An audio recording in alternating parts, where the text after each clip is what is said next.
The noon sun blazed mercilessly over the dusty market of Santa Fe, where merchants shouted and buyers haggled for everything, from horses to hand-woven blankets. But that day, one merchant had something that made the whole crowd fall silent. Two Apache women, bound by ropes, their eyes fierce yet full of despair. The sign hanging behind them read, "Buy one, get one free." The seller's voice was loud and mocking as he called out, "Strong young women. Good for work, good for trade. Buy one, get the other for free." The crowd laughed cruelly, their greed and curiosity feeding off each other.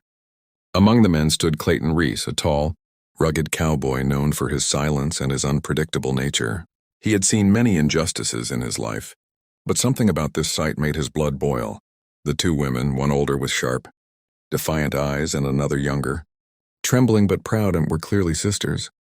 Their faces were dirty, their hands bruised, but their spirit was unbroken. The older one met Clayton's eyes with a glare that could pierce stone. The seller saw Clayton's hesitation and shouted, "You there, cowboy? You look like you could use help on your ranch. 2 for the price of 1. That's a deal even God wouldn't refuse." Laughter roared through the air. Clayton's hand clenched around the few coins in his pocket. He knew if he didn't act, some drunk or cruel rancher would take them and ruin their lives forever. Without saying a word, he stepped forward, tossed a small pouch of silver onto the table, and said in a low voice, "I'll take them both." The crowd murmured, surprised at his calmness. The seller smirked, counting the coins quickly before untying the women. "Smart man," he said. "You just bought yourself 2 fine workers." Clayton's cold eyes met his. "No," he said sharply. "I just bought their freedom." The women stared at him in disbelief as he cut the ropes from their wrists.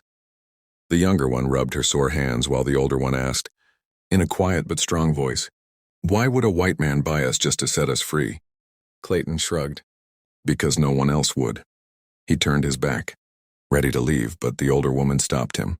"You don't know what they'll do to us if we walk alone," she warned. "They'll think we ran away." Clayton sighed and motioned toward his horse. "Then come with me," he said. "At least until the danger passes." The younger one, whose name was Nayeli, whispered to her sister Taya, "Maybe he's different." Taya frowned but nodded. That night they camped near the river. The crackle of the fire reflected in their eyes as Clayton handed them food and water. Taya, still cautious, said, "You risked your money for strangers. What do you gain from this?" Clayton looked into the flames and replied softly, "Peace, maybe. I'm just tired of seeing good people treated like animals." For the first time, a faint smile appeared on Taya's lips. The sound of coyotes howled in the distance, and Nayeli rested her head on her sister's shoulder. Neither woman knew what fate awaited them, but one thing was certain. This cowboy had just changed their lives forever. The days that followed turned into weeks as the 2 Apache women stayed at Clayton's ranch, helping with chores and finding a fragile peace in the quiet desert air. Nayeli's laughter began to echo through the canyons, while Taya, ever the protector, watched the cowboy with silent suspicion. One morning, soldiers rode into the ranch, led by a lieutenant with cold blue eyes. "We've been tracking 2 escaped captives," he said sharply. "Apache women. You seen them?" Clayton didn't flinch. "No captives here," he said firmly. But Taya and Nayeli froze inside the cabin, realizing danger was close again. The lieutenant dismounted, walking around the corral. "Funny," he muttered. "Someone said a rancher bought 2 of them." "Buy one, get one free," the seller bragged. His laughter was cruel, echoing in the dry wind. Clayton stepped forward, his hand resting near his revolver. "You should leave," he said coldly. The lieutenant sneered. "Protecting savages now, are we?" That was the moment Taya appeared in the doorway, her chin high. "We're not savages," she said.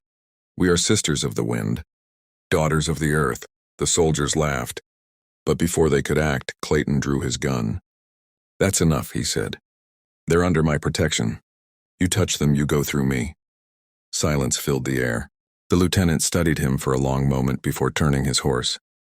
"You'll regret this, cowboy," he hissed, and with a sharp kick he rode off with his men. When the dust settled, Nayeli ran out, tears streaming down her face. "You could have been killed," she cried. Clayton smiled faintly. "Some things are worth dying for."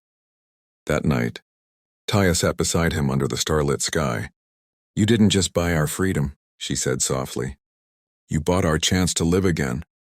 Clayton looked at her, his eyes weary but warm. "No," he said. "You earned that yourselves. I just gave you the start." As dawn rose over the red horizon, the three of them stood by the corral, a strange new family born from tragedy and courage. The women would soon return to their tribe, free and safe, but they knew the cowboy's kindness would forever live in their hearts. And as the wind whispered through the canyon, Taya turned back one last time and said, "You'll always have a home among the Apache, cowboy." Clayton tipped his hat, watching them disappear into the horizon. The desert was quiet again, but his soul was lighter than it had ever been.